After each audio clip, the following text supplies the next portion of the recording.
ফিরছেন সোনালী খাতুন। মালদা মেডিকেল থেকে অ্যাম্বুলেন্সে বীরভূমের পথে অন্তঃসত্ত্বা সোনালী। দেশে ফেরার পর ট্রমা কেয়ারে ভর্তি ছিলেন মা ছেলে। শারীরিক পরীক্ষার পর মেয়ে আর নাতিকে নিয়ে পাইকরের পথে বাবা।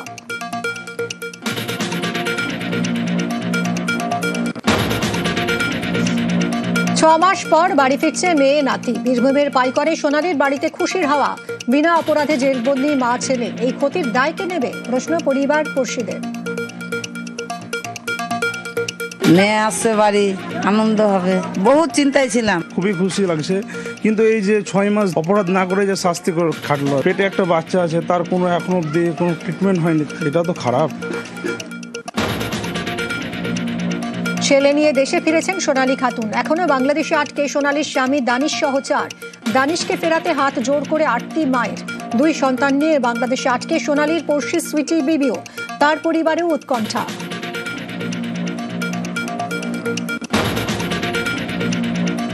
বাংলাদেশে আটকে 800 ভারতীয়। বিস্ফোরক দাবি তৃণমূল সাংসদ শামিরুল ইসলামের প্রতিনিধির। সোনালীদের ফেরাতে গত 44 দিন বাংলাদেশে মফিজুল শেখ। অসম থেকে কুড়িগ্রাম দিয়ে সোনালীদের সীমান্ত পার। অনুপ্রবেশকারী তকমায় গ্রেফতার, দাবি সাংসদ প্রতিনিধি।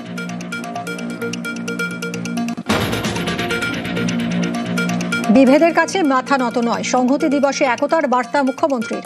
সাম্প্রদায়িকতার আগুন জ্বালিয়ে দেশকে ধ্বংস করার চেষ্টা। বাংলার মাটি থেকে লড়াই জারি, বার্তা মমতার। আম্বেদকরের প্রয়াণ দিবসে শ্রদ্ধার্ঘ্য মুখ্যমন্ত্রী।